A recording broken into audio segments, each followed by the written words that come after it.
Ia tahu tangan menantunya itu hendak bergerak menuju lehernya, tulang selangkanya, dan lebih jauh ke bawah. Pada saat ini, sang ibu mertua berada di persimpangan jalan. Haruskah ia membuka mata dan menghentikan semua ini, atau haruskah ia tetap seperti ini dan merasakannya? Sebelum cerita dimulai, mohon subscribe dan like. Terima kasih. Tidur membelakangiku lagi, desahan pelan Banyu menggema dalam kegelapan. Jam di kamar tidur menunjukkan waktu telah lewat tengah malam. Di sebelahnya, istrinya, Suyan, terlelap dengan punggung yang terasa dingin. Anda juga pernah mengalami hal seperti ini, bukan? Perasaan kesepian meskipun berbaring di ranjang yang sama. Memasuki tahun ke-7 pernikahan mereka, Suyon menjadi semakin dingin. Sayang, aku lelah hari ini. Aku tidur duluan. Kata-kata yang dilontarkan Suyon setelah makan malam masih terngiang di telinganya. Entah sejak kapan, ucapan seperti itu telah menjadi bagian dari keseharian mereka. Jika Banyu mencoba memegang tangannya, ia akan berkata, panas sekali. Jika ia meletakkan tangan di bahunya, ia akan bilang, berat. Jika ia mendekat, ia akan meminta, beri aku waktu sendiri. Banyu diam-diam bangkit dari tempat tidur dan berjalan ke jendela. Di seberang apartemen mereka, lampu di rumah ibu mertuanya, Sunim, masih menyala. Pasti ibu tidak bisa tidur lagi. Ibu mertuanya, Sunim, sudah berusia 53 tahun, tetapi siapapun yang melihatnya akan mengira ia baru berusia awal 40-an. Kulitnya putih bersih, pakaiannya selalu rapi, dan yang terpenting, ia adalah orang yang selalu berbicara dengan nada hangat. Sungguh aneh. Suyen dan Sunim memiliki wajah yang sangat mirip. Banyu teringat saat pertama kali bertemu Sunim. Ia terkejut melihatnya saat bertemu di rumah. Ibu ternyata masih sangat muda. Saat itu, Sunim menjawab dengan senyum malu-malu. Ah, terima kasih. Garis mata yang sama, hidung yang sama, bentuk bibir yang sama. Namun, aura mereka benar-benar berbeda. Jika Suyon seperti pecahan kaca yang tajam, Sunim seperti sentuhan tangan yang lembut. Banyu menatap keluar jendela, mengenang kejadian hari ini. Saat itu Sunim datang berkunjung ke rumah mereka. Suyen, bersikaplah lebih lembut pada suamimu, suami istri itu harus saling bergantung. Memangnya apa baiknya hidup seperti ibu, selalu saja mengalah pada ayah. Wajah Sunim seketika mengeras mendengar jawaban dingin Suyon. Banyu merasa sedikit tidak nyaman saat itu. Ia khawatir Sunim akan terluka. Tidak apa-apa, Bu. Suyon hanya sedang lelah. Hatinya baik kok. Sunim berusaha tersenyum untuk menutupi perasaannya. Namun, senyum itu terasa dipaksakan. Anda juga kenal orang seperti itu, bukan? Para ibu yang selalu mendahulukan orang lain. Banyu kembali ke tempat tidur. Suyon masih memunggunginya, bahkan menarik selimut lebih jauh untuk menjaga jarak. Sambil menyelimuti dirinya, Banyu teringat percakapan telepon dengan Suyon sore tadi. Sayang, sepertinya ibu sangat kesepian akhir-akhir ini. Kalau ada waktu, jenguklah ibu, baiklah. Nanti aku akan mampir menemuinya. Suyon selalu seperti ini. Daripada menghubungi ibunya secara langsung, ia lebih sering meminta Banyu. Sebenarnya, ini bukan yang pertama atau kedua kalinya. Persiapan lebaran, ulang tahun ibunya, semua hal itu akhirnya diurus oleh Banyu. Mungkin karena ia merasa harus tahu diri setelah keluar dari perusahaan besar karena stres dan kelelahan, dan kini bekerja di perusahaan kecil dengan gaji pas-pasan. Sebenarnya, Banyu mengira ia melakukan ini murni karena sopan santun. Ia merasa kasihan pada ibu mertuanya yang tinggal sendirian. Banyu memejamkan mata, membayangkan kedua wanita itu. Punggung Suyon yang dingin dan senyum Sunim yang hangat. DNA yang sama, wajah yang sama, tetapi kepribadian yang bertolak belakang.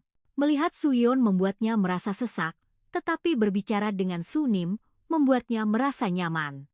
Mungkin karena ibu orang yang ramah, pikir Banyu sambil mencoba tidur. Namun, di sudut hatinya, Ada sesuatu yang tak bisa dijelaskan mulai tumbuh. Ia belum tahu apa itu, tetapi yang jelas, ia merasa senang setiap kali memikirkan Sunim. Jarum jam menunjukkan pukul 1 dini hari. Banyu masih belum bisa tidur, menatap langit-langit kamar. Besok aku harus menjenguk ibu. Dengan pikiran biasa itu, Banyu perlahan terlelap, namun Banyu belum tahu bahwa rutinitas biasa ini akan segera jungkir balik. Di antara punggung dingin Suyeon dan senyum hangat Sunim, sesuatu diam-diam telah dimulai. Ibu sedang menyiapkan sesuatu sendirian lagi. Hati Banyu terasa berat melihat pemandangan dari balik jendela ruang tamu. Sunim sedang sendirian membersihkan dapur dan peralatan masak. Sunim selalu membiarkan tirai ruang tamunya terbuka agar ia dan cucunya, Citra, bisa saling menyapa. Adakah pemandangan yang lebih menyedihkan daripada melihat seseorang mempersiapkan hari raya sendirian? Ketika Banyu menekan bel, Sunim membuka pintu. Mengenakan celemek, sosoknya terlihat semakin kecil. "Loh, Mas Banyu. Tumben sekali, Suyeon meminta saya untuk menanyakan kabar ibu. Sepertinya ibu sedang sibuk." Wajah Sunim sesaat terlihat muram. "Oh, ini hanya bersih-bersih sedikit. Sebentar lagi kan lebaran." Saat masuk ke ruang tamu, Banyu melihat bahan-bahan makanan sudah tertata di dapur. Segala macam bumbu dan peralatan untuk memasak hidangan lebaran. Semua itu disiapkannya sendirian, dan fakta itu membuat hatinya sakit. Meskipun sudah lebih dari 3 tahun meninggal, ayah mertuanya, Kim Cheol-soo, adalah orang yang sangat menakutkan. Kenangan saat pertama kali Banyu bertemu dengannya masih sangat jelas. "Kalau kau macam-macam dengan putriku, kau mati." Sejak pertemuan pertama, tatapannya dingin dan kata-katanya kasar. Jika ia minum, ia menjadi lebih parah. Ia sering berteriak pada Sunim, bahkan terkadang melempar piring. "Ini tidak becus, itu tidak bisa. Memangnya apa yang bisa kau lakukan?" Setiap kali seperti itu, Sunim hanya bergumam, "Maaf," dengan suara kecil, sambil menundukkan kepala dan membungkukkan punggungnya. Bagaimana dengan Anda? Perasaan frustrasi karena tidak bisa ikut campur saat melihat pemandangan seperti itu.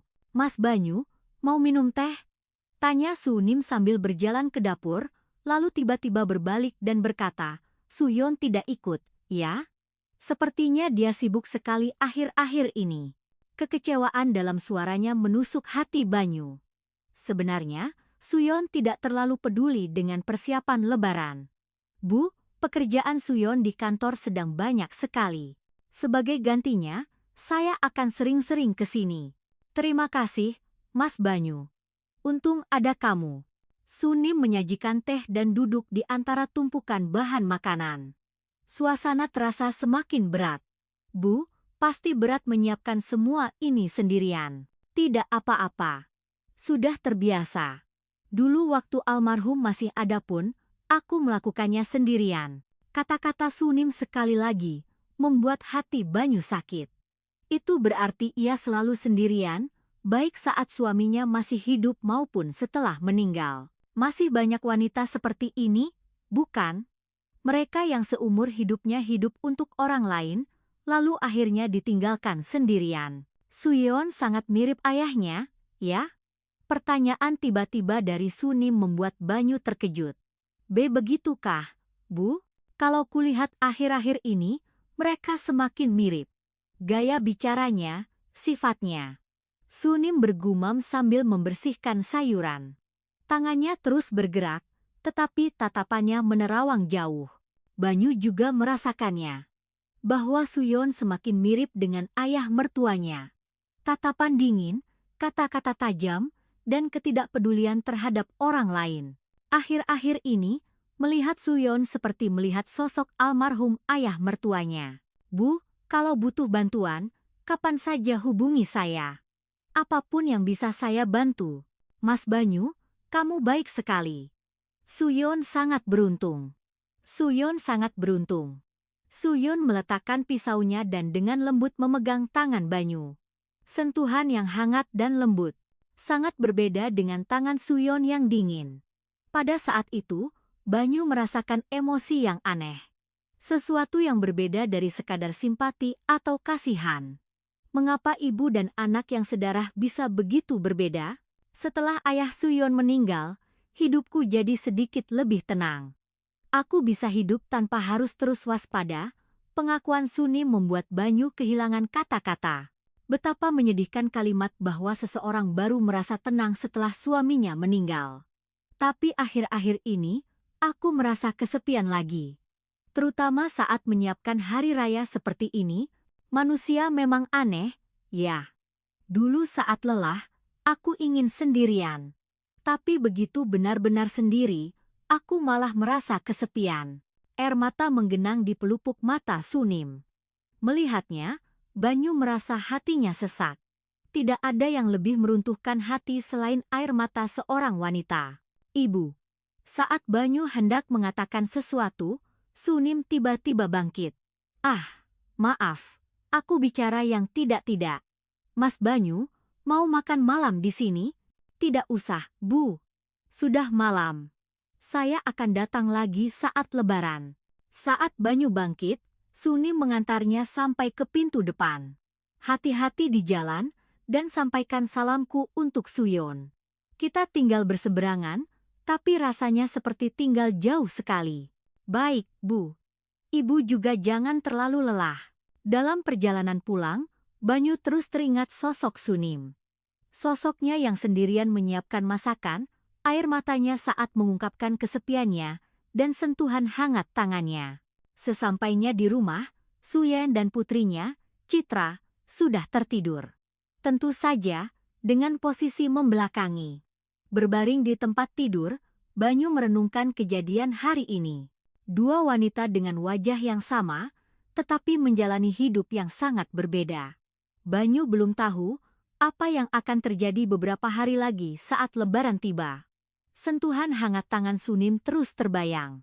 Dan juga perasaan aneh yang ia rasakan saat menerima sentuhan itu, apa yang akan terjadi di hari lebaran. Bu, Citra tiba-tiba demam tinggi sekali.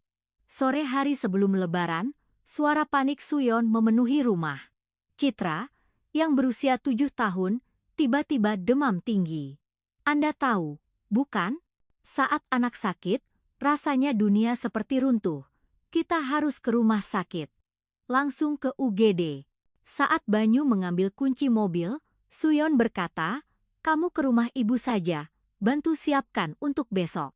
Aku akan di rumah sakit bersama Citra." Tapi, Suyon, tidak apa-apa.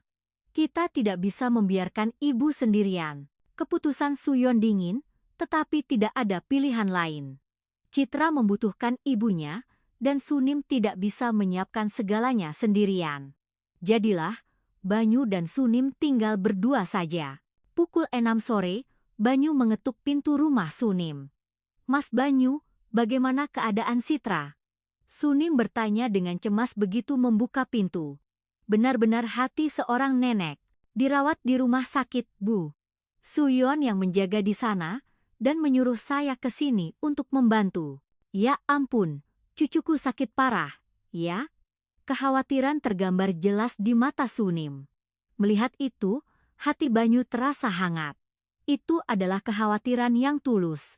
Jangan khawatir, Bu, dia akan segera sembuh. Lebih baik sekarang saya bantu persiapan untuk besok. Saat masuk ke dapur, Sunim sudah menyiapkan semua bahan. Semua siap untuk dimasak. "Mas Banyu, maaf ya. Padahal aku bisa mengerjakannya sendiri. Kenapa harus minta maaf, Bu? Membantu seperti ini kan sudah seharusnya." Banyu mengenakan celemek dan berdiri di samping Sunim. Di dapur yang sempit itu, bahu mereka sesekali bersentuhan. Anda juga pasti merasakan, memasak bersama seseorang di ruang sempit adalah kegiatan yang anehnya terasa intim. "Mas Banyu bisa memasak juga? Waktu wajib militer dulu saya di bagian dapur, Bu. Masak seperti ini bisalah sedikit-sedikit." Sunim tertawa cerah. Senyumnya begitu indah hingga Banyu sejenak kehilangan kata-kata. Sreng. Suara masakan yang digoreng di minyak panas memenuhi dapur. Aroma gurih menyebar bersama uap yang mengepul. Hati-hati, minyaknya bisa muncrat, kata Sunim sambil sedikit menarik lengan Banyu. Saat itu, getaran aneh mengalir di lengan Banyu, sentuhan yang lembut dan hangat. Sentuhan kecil seperti ini terkadang terasa memiliki makna yang lebih besar. Karena panasnya dapur, keduanya berkeringat. Butiran keringat di dahi Sunim mengalir turun ke lehernya. Melihat itu, Banyu merasa haus. Panas sekali, Bu. Istirahat sebentar, yuk. Tidak apa-apa. Sebentar lagi selesai. Saat itu, Sunim mencoba mengikat kembali tali celemeknya, tangannya meraih ke belakang. Sini, Bu, biar saya bantu. Banyu mendekat dan memegang tali celemek Sunim. Sesaat, pinggang ramping Sunim terasa di tangan Banyu. Terima kasih. Selama mengikat tali celemek, keduanya tidak berkata apa-apa. Bahu Sunim terasa sedikit bergetar. Waktu seolah berhenti. Hembusan napas Sunim terasa di leher Banyu. Aroma yang manis dan hangat. Jantung Banyu mulai berdebar kencang. Mas Banyu. Suara Sunim lebih pelan dari biasanya. Banyu menatap matanya. Tatapan yang basah dan lembut. Anda merasakannya juga, bukan? Ketegangan yang aneh ini. Ibu, suara Banyu juga merendah. Mata mereka bertemu. Keheningan canggung menyelimuti mereka. Jantung Banyu berdebar kencang dan wajah Sunim sedikit memerah. Momen seperti inilah yang mengubah segalanya. Oh, masakannya sudah matang. Sunim buru-buru berbalik ke kompor. Meskipun masakannya sudah matang, sesuatu di dalam hati mereka berdua sedang mulai berubah. Setelah itu, percakapan mereka berkurang. Mereka menyelesaikan sisa masakan dengan saling canggung dan berhati-hati. Terima kasih, Mas Banyu. Berkat kamu, cepat selesai. Bukan apa-apa, Bu. Ini sudah kewajiban saya. Semua persiapan baru selesai lewat pukul 10 malam. Banyu bangkit dan berkata, kalau begitu, saya permisi pulang dulu, Bu. Iya, kamu sudah bekerja keras. Besok pagi-pagi datang lagi, ya. Baik, Bu. Sambil mengenakan sepatu di depan pintu, Banyu teringat kejadian hari ini. Saat ia memegang tangan Sunim, wajah mereka yang begitu dekat dan getaran aneh itu. Banyu belum tahu bahwa ini hanyalah sebuah permulaan. Dalam perjalanan pulang, pikiran Banyu kalut. Seharusnya ia mengkhawatirkan anak dan istrinya di rumah sakit, tetapi sosok Sunim terus muncul di benaknya. Anda juga pernah mengalami hal seperti itu, bukan? Saat pikiran tidak bisa diam di satu tempat dan terus berkelana ke tempat lain. Besok adalah hari Lebaran, dan Banyu akan menghabiskan waktu berdua lagi dengan Sunim. Persiapannya sudah selesai, bagaimana kalau kita minum sedikit? Pagi hari Lebaran, setelah semua hidangan tertata, mereka duduk berhadapan. Sunim mengeluarkan sebotol anggur dan menuangkannya. Banyu ragu sejenak, tetapi kemudian mengangguk. Anda tahu, bukan? Minuman setelah kerja keras memiliki makna khusus, sebagai cara untuk merayakan selesainya pekerjaan. Saat menuangkan gelas pertama, tangan Sunim sedikit gemetar. Sejujurnya, ia juga canggung minum di pagi hari. Tetapi hari ini, ia ingin menenangkan hatinya. Banyu juga merasa campur aduk. Perasaan aneh yang ia rasakan semalam, sentuhan lembut tangan Sunim, wajah mereka yang begitu dekat, semua itu berputar di kepalanya. Bersulang, ting. Suara gelas anggur yang beradu menggema di ruang tamu yang sepi. Setelah menenggak gelas pertama, wajah Sunim sedikit memerah. Ia memang tidak kuat minum. Banyu menatapnya dan merasa kasihan. Bu, kalau tidak kuat, minumnya pelan-pelan saja. Tidak apa-apa. Hari ini aku ingin minum. Banyu tidak mungkin melewatkan nada kesepian dalam suara Sunim. Namun, Sunim sendiri tidak tahu persis mengapa hari ini ia begitu ingin minum. Sebenarnya, Sunim merasa aneh sejak semalam. Saat Banyu membantunya mengikat tali celemek, jantungnya berdebar tidak karuan. Gelas kedua pun kosong. Wajah Sunim semakin memerah. Mas Banyu, katakan sejujurnya padaku. Di matamu, apakah aku terlihat menyedihkan? Pertanyaan tiba-tiba itu membuat Banyu bingung. Maksud ibu? Kenapa berpikir seperti itu? Tidak, aku hanya ingin tahu. Aku selalu merasa kurang. Di hadapan suamiku, juga di hadapan putriku. Suara Sunim semakin mengecil. Mungkin karena pengaruh alkohol, kata-kata yang biasanya ia pendam mulai keluar. Banyu merasa bisa memahami perasaan Sunim. Ia telah hidup seumur hidup untuk orang lain, tetapi selalu diabaikan, lukanya terlihat begitu dalam. Tetapi anehnya, Banyu juga merasakan kesepian yang sama. Ibu tidak kurang sama sekali. Justru ibu sudah memberi terlalu banyak. Kata-kata tulus Banyu membuat mata Sunim berkaca-kaca. Terima kasih, Mas Banyu. Tidak pernah ada yang mengatakan itu padaku. Gelas ketiga diisi. Sekarang keduanya sudah mulai merasakan pengaruh alkohol. Saya juga akan jujur, Bu. Banyu mulai bicara. Sunim menatapnya. Selama hidup dengan Suyon, saya sering merasa kesepian.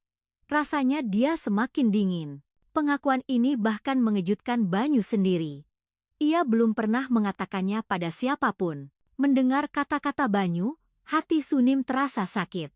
Kenyataan bahwa putrinya bersikap seperti itu sangat disayangkan, tetapi yang lebih penting, kesepian Banyu begitu mirip dengan kesepiannya sendiri. Maafkan aku, Mas Banyu.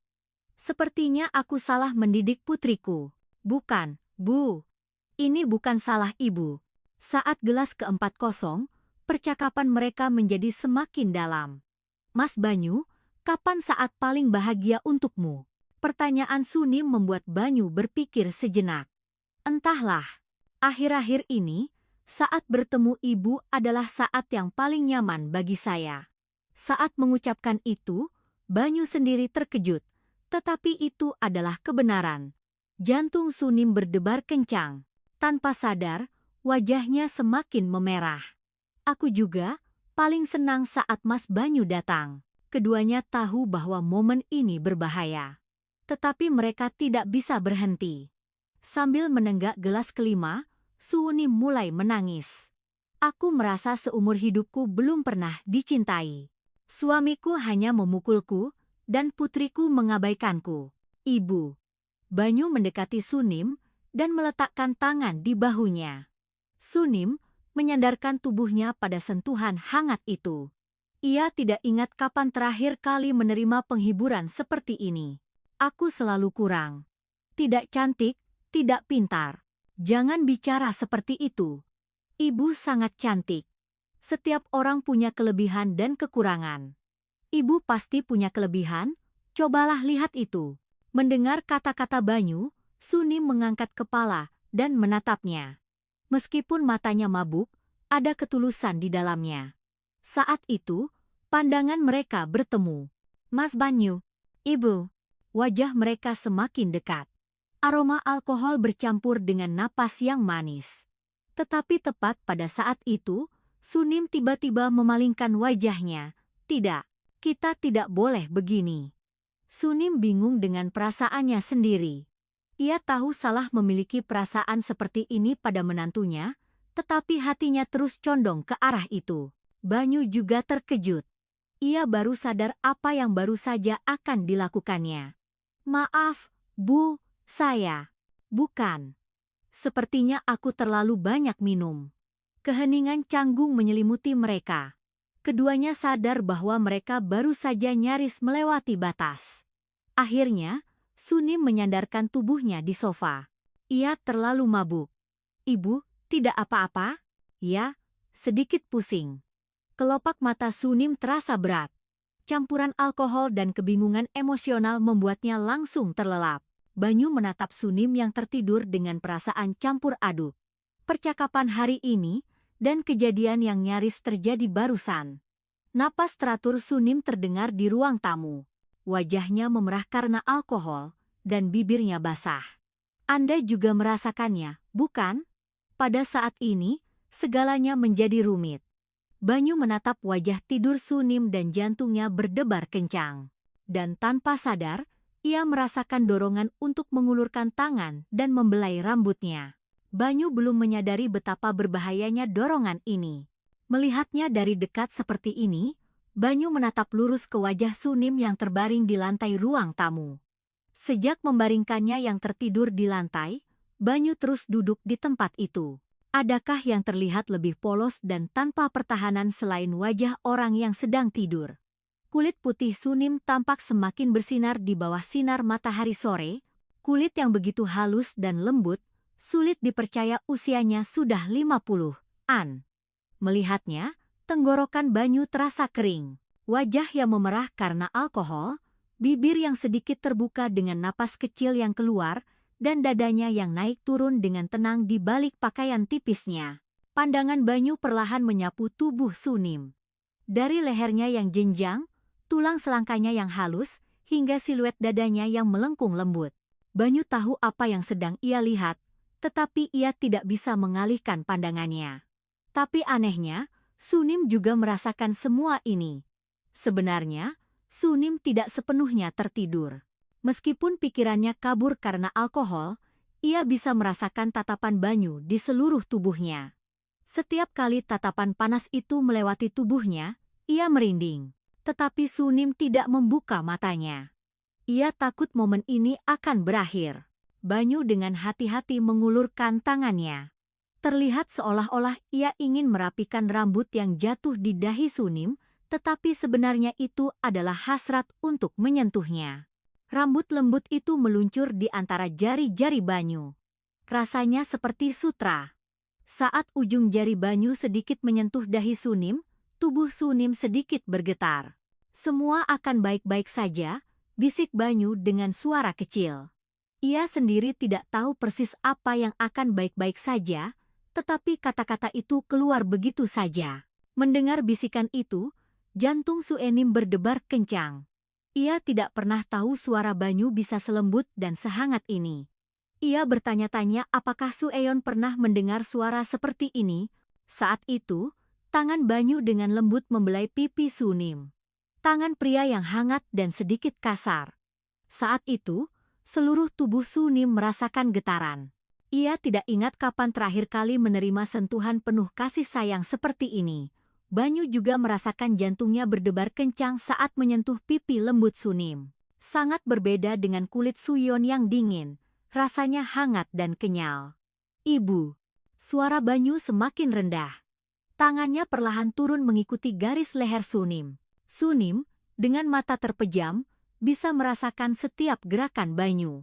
Ia tahu tangan itu hendak menuju lehernya, tulang selangkanya, dan lebih jauh ke bawah. Pada saat ini, Sunim berada di persimpangan jalan. Haruskah ia membuka mata dan menghentikan semua ini, atau haruskah ia tetap seperti ini dan merasakannya? Logikanya berkata tidak, tetapi tubuhnya menginginkan sentuhan Banyu. Ujung jari Banyu menyentuh bagian atas dada Sunim. Hangat tubuh dan lekuk lembut yang terasa di balik pakaian tipisnya.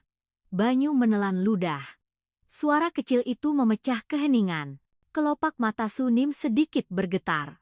Banyu melihatnya. Ibu, sudah bangun?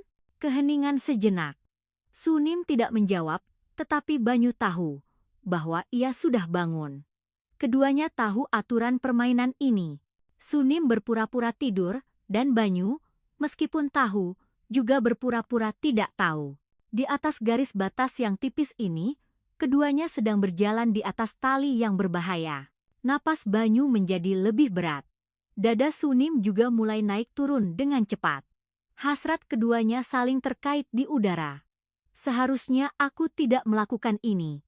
Banyu bergumam pelan, tetapi tangannya tidak berhenti. Justru menjadi lebih berani. Ia mulai menggerakkan tangannya di sepanjang pinggang Sunim.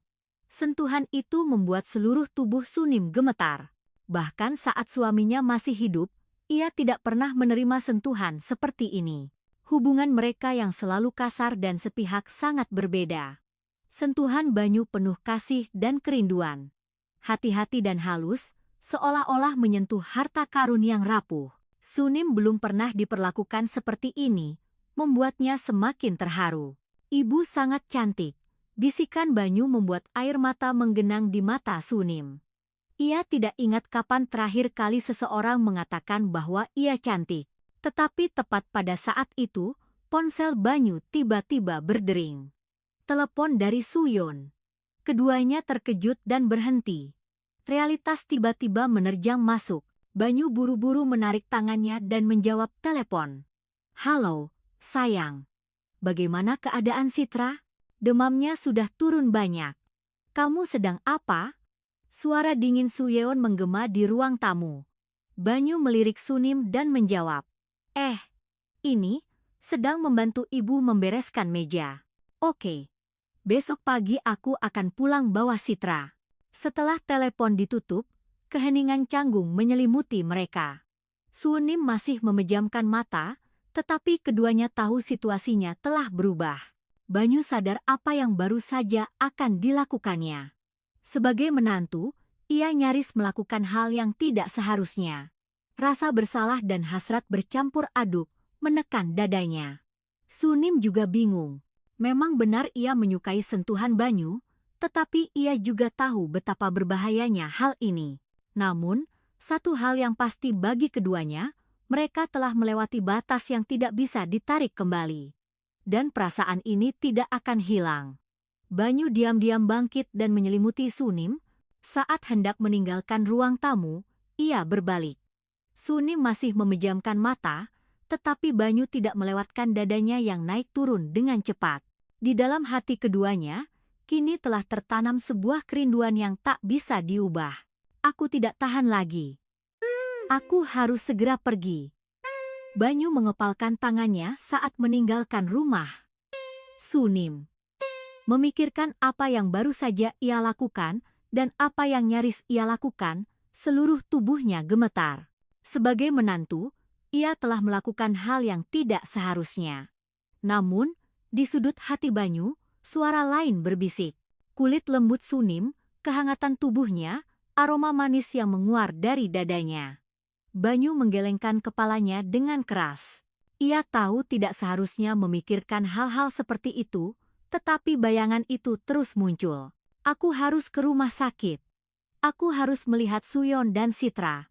Banyu masuk ke mobil dan berjanji pada dirinya sendiri. Ia percaya bahwa jika melihat keluarganya, pikiran kotor ini akan hilang. Namun, bahkan dalam perjalanan ke rumah sakit, sosok Sunim terus terbayang.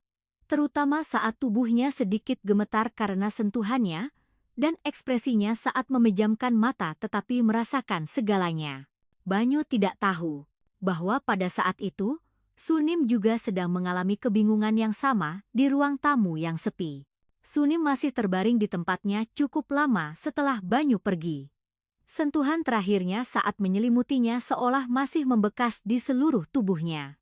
"Sudah kuduga akan begini." Sunim bangkit sambil bergumam pelan. Sebenarnya, ia sudah punya firasat bahwa hal seperti ini akan terjadi hari ini. Kejadian di dapur semalam dengan Banyu dan percakapan mereka sambil minum tadi. Keduanya tahu bahwa ketertarikan ini bukan kebetulan semata. Sementara itu, Banyu tiba di rumah sakit dan mencari bangsal anak.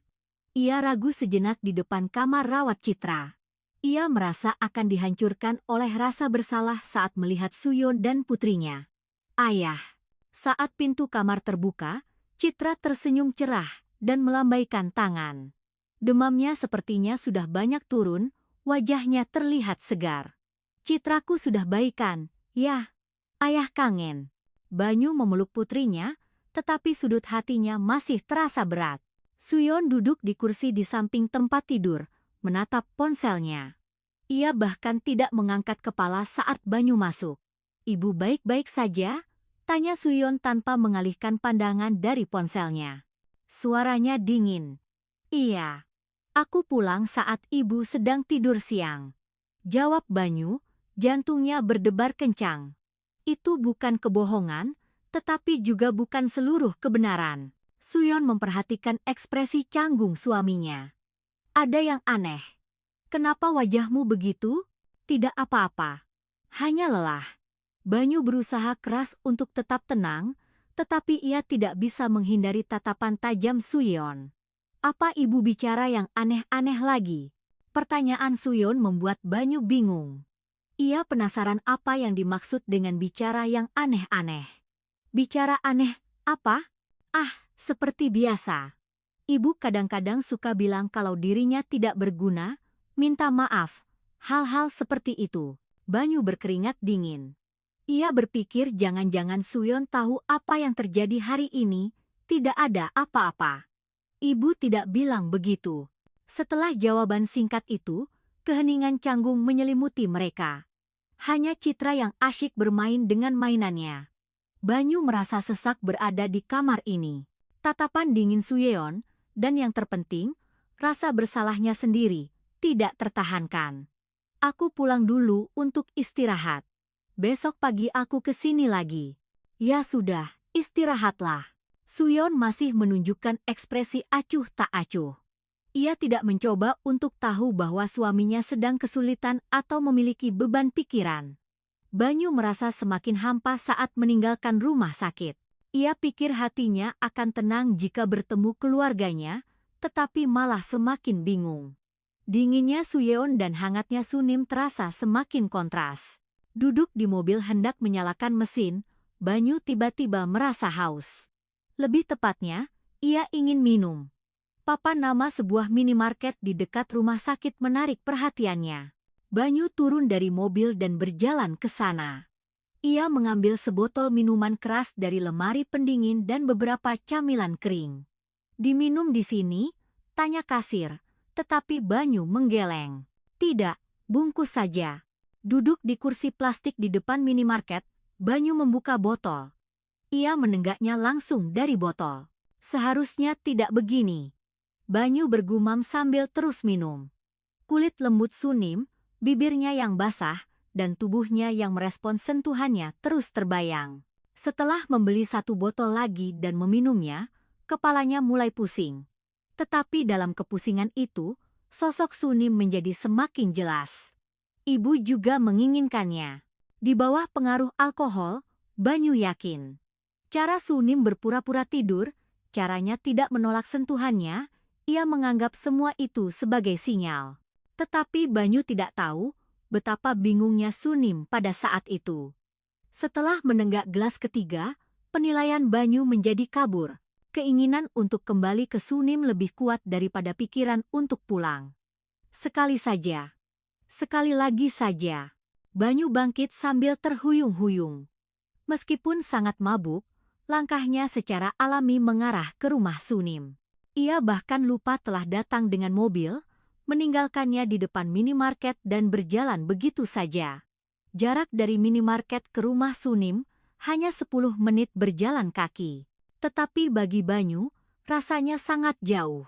Setiap langkahnya membuat jantungnya berdebar kencang. Saat itu, Sunim belum bisa tidur di ruang tamunya. Setelah Banyu pergi, sentuhan itu terus terbayang. Tanpa sadar, ia menyentuh bagian-bagian yang disentuh Banyu. Getaran saat itu seolah terasa kembali. Apa Mas Banyu akan kembali? Sunim terkejut dengan pikirannya sendiri. Ia tidak tahu harus berbuat apa jika Banyu kembali. Saat itulah, terdengar suara ketukan di pintu depan. Jantung Sunim mulai berdebar. Orang yang mungkin datang saat ini hanyalah Banyu. Berdiri di depan pintu, Banyu terhuyung-huyung karena mabuk, tetapi tatapan matanya tajam. Penuh dengan kerinduan pada Sunim, haruskah kubuka atau tidak? Sunim ragu-ragu sambil memegang gagang pintu. Ia merasa jika pintu ini dibuka, sesuatu yang tidak bisa diubah akan terjadi. Tetapi akhirnya, Sunim membuka pintu. Mas Banyu. Kenapa kembali? Suara gemetar Sunim tidak bisa dijawab Banyu. Ia hanya menatapnya dengan mata mabuk. Di bawah lampu teras, sosok Sunim terlihat begitu cantik hingga Banyu kehilangan kata-kata. Anda juga merasakannya, bukan? Terkadang, tatapan menyampaikan lebih banyak hal daripada kata-kata. Sunim langsung mengenali kondisi Banyu. Wajah memerah, mata sayu, dan bau alkohol yang menyengat dari tubuhnya. Tetapi yang lebih kuat adalah kerinduan yang terbaca dari matanya. Masuklah, nanti dilihat tetangga. Sunim membuka pintu lebih lebar. Sebenarnya, ini bukan karena khawatir pada tetangga, tetapi karena ia tidak tega membiarkan Banyu pergi begitu saja. Sosoknya yang terhuyung-huyung terlihat sangat menyedihkan. Tetapi Sunim juga tahu betapa berbahayanya membiarkan Banyu masuk ke rumah saat ini. Saat Banyu melangkah masuk, aroma Sunim menyentuh hidungnya. Campuran wangi sabun yang lembut dan aroma khas wanita yang lembut. Banyu merasa semakin mabuk oleh aroma itu. "Ibu." Banyu memanggil nama Sunim dan melangkah maju. Sunim mencoba mundur, tetapi lorong depan yang sempit membuatnya tidak punya tempat untuk pergi. Jarak di antara mereka semakin dekat. "Mas Banyu mabuk berat. Minum air dulu." Saat Sunim hendak berbicara, Banyu tiba-tiba terhuyung. Kakinya lemas karena alkohol. "Aduh!" Sunim dengan cepat menopang Banyu. Berat tubuh Banyu sepenuhnya bertumpu padanya. Sesaat tubuh mereka menempel. Rasanya seperti ada aliran listrik. Dada Banyu yang kokoh menyentuh tubuh lembut Sunim, dan Sunim merasakan suhu tubuhnya di seluruh badannya. Aroma pria, kehangatan pria, dan napas pria yang berat. Sudah sangat lama Sunim tidak merasakan hal seperti ini. Bahkan saat suaminya masih hidup, tidak pernah ada sentuhan selembut dan sehangat ini. Hubungan mereka yang selalu kasar dan sepihak sangat berbeda. "Maaf, Bu." Banyu bergumam sambil bersandar di bahu Sunim. Bibirnya berada di dekat telinga Sunim. Napas panasnya menggelitik leher Sunim. Seluruh tubuh Sunim merinding. Ia tidak ingat kapan terakhir kali merasakan rangsangan seperti ini. "Tidak, kita tidak boleh begini." Sunim bergumam dalam hati, tetapi tubuhnya tidak mendorong Banyu. Justru ia memeluknya lebih erat. "Kita ke kamar saja." "Bagaimana kalau kamu jatuh di sini?" Sunim menopang Banyu menuju kamar tidur utama. Sambil melewati ruang tamu dengan sepatu masih terpasang, tubuh mereka terus bersentuhan. Sepertinya Banyu sengaja terhuyung-huyung. Sebenarnya, Banyu tidak sepenuhnya kehilangan kesadaran. Meskipun mabuk, ia cukup sadar dengan situasi saat ini. Justru pengaruh alkohol menjadi alasan baginya untuk melakukan hal-hal yang biasanya tidak bisa ia lakukan. Sesampainya di kamar, Sunim membaringkan Banyu di tempat tidur. Ia melepaskan sepatu Banyu dan melonggarkan dasinya, secara alami menyentuh tubuhnya. Dada Banyu yang kokoh, lengan yang kuat, dan tangan yang maskulin. Sunim merasa tidak seharusnya begini dan bergegas untuk keluar, tetapi saat itu, Banyu tiba-tiba menangkap pergelangan tangannya. "Tap!" Suara itu membuat Sunim terkejut dan menatap Banyu. Mata Banyu terbuka. Meskipun mabuk, tatapannya tajam. "Mas Banyu, sudah sadar?" tanya Sunim dengan canggung. Wajahnya memerah karena malu ketahuan sedang menyentuh tubuh Banyu. Banyu tidak menjawab dan memegang pergelangan tangan Sunim lebih erat, seolah-olah mencegahnya kabur. Tatapan Banyu penuh permohonan, dan tatapan Sunim penuh kebingungan. Tetapi jelas bahwa keduanya menginginkan momen ini. "Ibu." Suaranya serak, tetapi ada keputusasaan di dalamnya. Sunim mencoba melepaskan tangannya. Ia merasa jika terus begini, sesuatu yang tidak bisa diubah akan benar-benar terjadi. Tetapi cengkeraman Banyu lebih kuat dari yang ia kira. "Mas Banyu, lepaskan. Kita tidak boleh begini." Sunim memohon, tetapi Banyu tidak mendengarkan. Ia justru menarik Sunim ke arahnya.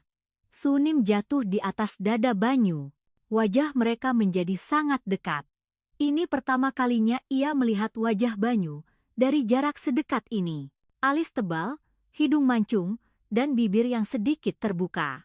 Melihat wajahnya, jantung Sunim berdebar kencang.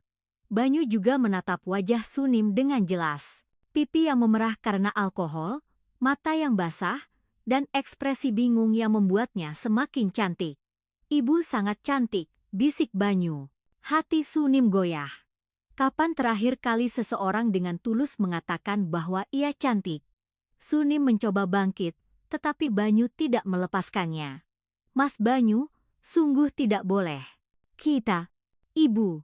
Suara Banyu semakin rendah, dan ia menangkap pergelangan tangan Sunim yang satu lagi.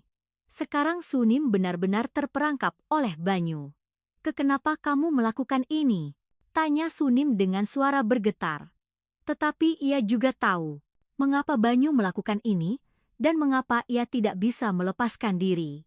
Banyu menarik wajah Sunim lebih dekat. Napas mereka bercampur. Dan akhirnya, Banyu membuka mulutnya. Jangan pergi. Suara yang penuh permohonan dan keputusasaan. Jantung Sunim serasa mau berhenti. Jangan pergi, ia mengulanginya sekali lagi. Kali ini lebih memohon. Mendengar kata-kata itu, seluruh tubuh Sunim membeku. Akal sehat yang menyuruhnya untuk melepaskan diri, dan perasaan yang ingin tinggal berbenturan hebat.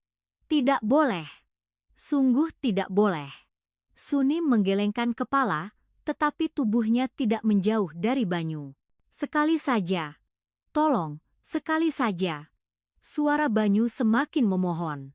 Sepertinya ada air mata di matanya. Melihatnya, Sunim merasa hatinya hancur. Rasanya seperti mimpi ada seseorang yang begitu menginginkannya. Wajah mereka semakin dekat. Napas panas Banyu menyentuh bibir Sunim. Sunim memejamkan mata. Tepat pada saat itu, ponsel Sunim tiba-tiba berdering. Telepon di tengah malam. Keduanya terkejut dan berhenti. Tetapi Banyu tidak melepaskan pergelangan tangan Sunim. Jangan diangkat, Bu. Banyu memohon. Sunim bingung. Haruskah ia menjawab telepon atau tetap seperti ini? Jika Anda, apa yang akan Anda lakukan? Air mata menggenang di mata Sunim dan napas Banyu semakin berat. Di tengah momen terlarang ini, pilihan apa yang akan mereka ambil? Nada dering ponsel terus berbunyi tanpa henti. Tubuh kedua orang yang sempat terdiam itu sedikit bergetar. Banyu, tanpa melepaskan pergelangan tangan Sunim, berbisik seolah mengucapkan mantra. Jangan diangkat. Tolong. Namun, pandangan Sunim sudah terpaku pada ponsel yang menyala terang di atas meja samping tempat tidur. Di layar, nama putrinya, Suyeon, tertera dengan jelas. Itu seperti suara peringatan dari realitas yang ditujukan pada mereka berdua. Wajah Sunim menjadi pucat. Banyu bisa membaca sorot matanya. Telepon ini bisa mengakhiri segalanya, atau justru membawa bencana yang lebih besar. Bagaimana dengan Anda? Perasaan saat realitas yang ingin Anda hindari tiba-tiba mengetuk pintu. Mas Banyu, lepaskan. Suara Suunim kini terdengar tegas, tidak seperti sebelumnya. Banyu menatap wajah Sunim dengan tatapan memohon, tetapi mata wanita itu sudah tidak lagi menatapnya. Cengkeraman tangan Banyu melemah. Sunim dengan cepat menarik pergelangan tangannya dan bangkit dari tempat tidur. Namun, tubuhnya tidak sekuat kemauannya. Ia terhuyung-huyung saat meraih ponselnya. Tangannya gemetar.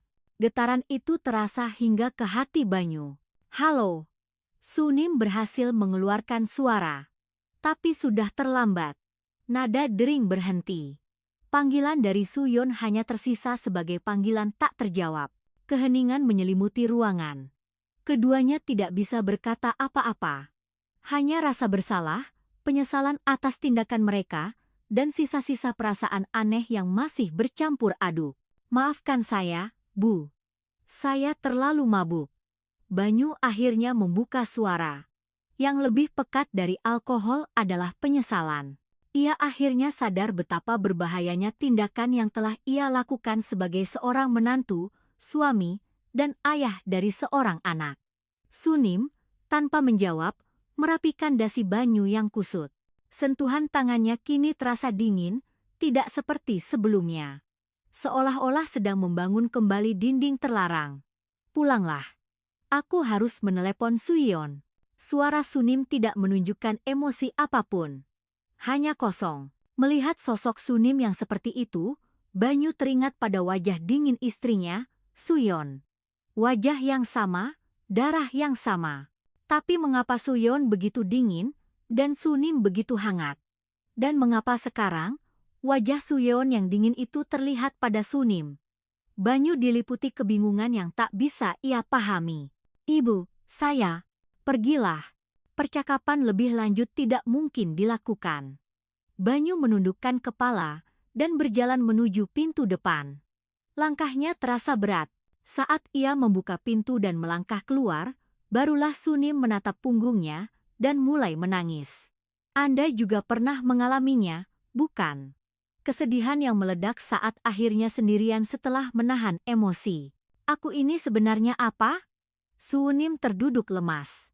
Ia ingin melepaskan diri dari bayang-bayang suaminya dan menemukan dirinya yang utuh. Ia sempat merasakan kebahagiaan sesaat dalam kelembutan Banyu yang mengatakan dirinya cantik dan berharga. Namun, kebahagiaan itu kembali sebagai pedang tajam bernama rasa bersalah karena telah menginginkan suami putrinya. Zunim Hanku. Kesedihan karena hidup dalam tekanan seumur hidup dan rasa bersalah karena nyaris menghancurkan rumah tangga putrinya untuk mengisi kesepiannya sendiri membuatnya gemetar. Sementara itu, Banyu kembali ke depan minimarket. Tiba-tiba, ponselnya berdering lagi. Kali ini panggilan video dari Suyon. Banyu tegang. Ia tidak punya keberanian untuk menghadapi tatapan tajam Suyon. Tetapi ia juga tidak bisa menolaknya. Ia tahu Citra pasti ingin melihat ayahnya. Banyu menguatkan hati dan menjawab panggilan. Sayang, Citra sudah baikan ya? Di layar, Suyon terlihat dingin, dan Banyu berkeringat. Citra dengan polos melambaikan tangan pada ayahnya. Melihat itu, hati Banyu hancur. Demi anak kecil ini, dan demi Suyon yang meskipun dingin adalah istrinya, ia sadar bahwa ia tidak boleh goyah lagi. Kenapa wajahmu begitu? Kamu minum. Pertanyaan tajam Suyon membuat Banyu kehilangan kata-kata. Seolah-olah Suyon tahu segalanya. Banyu sadar ia tidak bisa menyembunyikannya lagi. Anda pernah merasakannya? Saat ingin menyerah dan mengatakan yang sebenarnya. Ya, aku minum. Karena aku sadar betapa aku telah mengabaikanmu, ibu, dan keluarga kita, betapa kesepiannya aku. Maafkan aku. Aku sangat minta maaf padamu. Mendengar pengakuan tulus Banyu, Suyon terdiam sejenak. Di wajahnya yang selalu dingin, terlihat sedikit getaran. Mungkin ia juga tahu tentang kesepian Banyu dan bahwa kesepian itu disebabkan oleh dirinya. Tetapi Suyon tidak tahu bagaimana harus menghadapi perasaan itu. Suyon akhirnya sadar bahwa karena dirinya yang mirip dengan ayahnya, ia telah menyakiti hati ibunya. Dan ia juga baru menyadari kesepian Banyu. Keesokan paginya, Banyu tiba di rumah sakit lebih awal dari biasanya. Citra dan Suyon tertidur bersama. Banyu duduk di samping Suyon dan memegang tangannya yang terkepal erat. Suyon sedikit terkejut, tetapi tidak menarik tangannya. Banyu melihat harapan dalam gerakan kecil itu. Ia berpikir, mungkin tangan istrinya yang terasa dingin itu sebenarnya juga sedang menunggu sentuhan hangat dari seseorang. Banyu akhirnya memilih keluarganya, dan Sunim kembali sendirian. Kehidupan mereka seolah kembali ke tempatnya semula. Namun, Banyu dan Sunim tidak akan pernah melupakan perasaan malam itu dan batas yang nyaris mereka lewati. Suyon, setelah menyadari ketulusan suaminya, mungkin akan mulai membuka hatinya sedikit demi sedikit. Sunim, melalui interaksi singkatnya dengan Banyu, mungkin akan menemukan keberanian untuk menghadapi kesepiannya dan memulai hidup baru. Semuanya telah berakhir, tetapi pada saat yang sama, semuanya baru saja dimulai. Para tokoh dalam cerita ini berbeda dari apa yang terlihat di luar, hidup sambil menyembunyikan kesepian dan luka masing-masing. Seseorang yang bagi sebagian orang adalah ibu mertua yang hangat, dalam kehidupan lain adalah istri yang teraniaya. Seseorang yang bagi sebagian orang adalah suami yang acuh tak acuh, ternyata juga menderita karena kesepian karena tidak dicintai. Pada akhirnya, cerita mereka nyaris berakhir dengan kehancuran, tetapi pada saat yang sama mereka saling melihat sisi asli masing-masing dan saling memahami. Seperti inilah, kehidupan setiap orang jauh lebih rumit dari yang terlihat. Seseorang yang Anda anggap dingin, mungkin sebenarnya adalah orang yang paling menantikan penghiburan yang hangat. Jadi, mulai hari ini, bagaimana jika kita mencoba memandang orang-orang di sekitar kita dengan tatapan yang sedikit lebih hangat? Cerita mereka mungkin belum berakhir. Dan dengan hanya memahami kesepian yang tersembunyi di dalamnya, kita bisa menjadi pelita bagi satu sama lain.